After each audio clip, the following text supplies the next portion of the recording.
जीवन में हर व्यक्ति सफल होना चाहता है। हम भी चाहते हैं कि हमारी संतान जीवन में खूब सफलता पाए, लेकिन उसके लिए दिव्य मार्ग क्या है, यह भी तो माता पिता होने के नाते हमें ही बताना होगा। आइए आज की प्रेरक कथा प्रारंभ करें। आप आरामदायक स्थिति में बैठ जाएं, अपने दोनों हाथ अपने गर्भ पर रख लें, कोमलता से अपनी आंखें बंद कर ले और अपने शिशु से कहे, आओ मेरे बच्चे, मैं तुम्हें एक कथा सुनाती हूँ।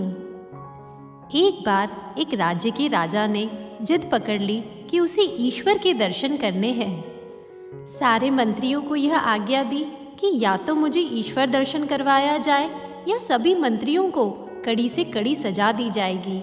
बेचारे सभी मंत्री घबरा गए। उन्होंने राजा से एक माह की मोहलत मांगी।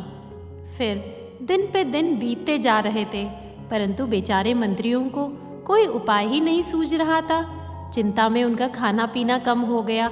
इसी वजह से वो दुबले पतले होने लगे। एक बार महामंत्री जी की पत्नी ने अपने पति की इस हालत को देखकर उन्हें सलाह दी कि आप किसी संत बाबा के पास जाए, शायद आपकी समस्या का कोई हल मिल जाए। फिर क्या था, बेचारे मंत्री जी किसी अच्छे संत की तलाश में निकल गए। तलाश करते करते कई दिन गुजर गए, पर ऐसा कोई न मिला जो मंत्री की समस्या हल कर पाता। एक दिन वे जंगल के पास से गुजर रहे थे। गर्मी और धूप इतनी थी कि वे थके हारे एक पेड़ की छांव के नीचे बैठ गए। वहीं उनकी आंख लग गई। कुछ देर बाद किसी ने मंत्री को जगाया। मंत्री ने आंख खोलकर देखा कि सामने एक सन्यासी खड़ा हुआ है जिसे पानी चाहिए। सो मंत्री ने पानी दे दिया। सन्यासी ने मंत्री को चिंतित देखते हुए पूछा, क्या बात है, तुम बड़े ही उदास दिख रहे हो। इस पर मंत्री महोदय ने सन्यासी को सारी बात बता दी। मंत्री की बात सुनकर सन्यासी ने कहा, आप चिंता न करें, आप मुझे अपने साथ ले चलें, मैं आपके राजा को ईश्वर दर्शन करा दूंगा। मंत्री की तो मानो सारी समस्या समाप्त हो गई। उसने आव देखा ना ताव सन्यासी को अपने साथ लेकर दरबार में चले गए। दरबार पहुंचकर राजा से निवेदन किया कि महाराज, यह महात्मा आपको ईश्वर के दर्शन करा देंगे। राजा ने प्रसन्नता से उस महात्मा का स्वागत किया। तब महात्मा जी ने राजा से एक बड़ा सा पात्र मंगवाया जिसमें कच्चा दूध भरा हुआ था। महात्मा ने कहा कि राजन, मैं आपको अभी ईश्वर दर्शन करा देता हूँ। ऐसा बोलकर उस पात्र के दूध को चम्मच से हिलाने लगे।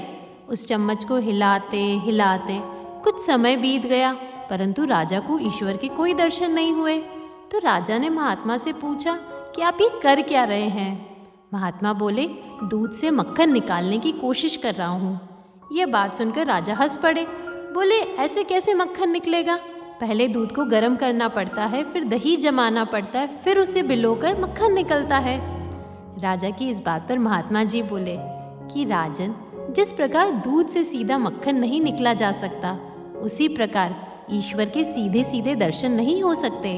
इसके लिए योग और ज्ञान से शरीर और मन के विचारों को शुद्ध करना पड़ता है, फिर जप तप और साधनों से तपाना पड़ता है, फिर प्रेम व भक्ति के माध्यम से ईश्वर का दर्शन संभव है।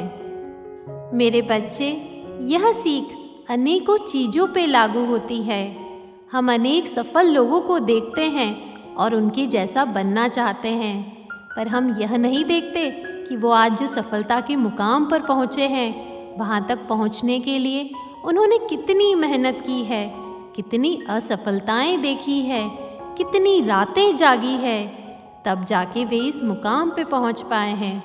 इसलिए सीधे फल की अपेक्षा करना सही मार्ग नहीं है। हमें अपनी मेहनत पर ध्यान देना चाहिए, तभी हम जीवन में सफलता प्राप्त कर सकते हैं मेरे बच्चे।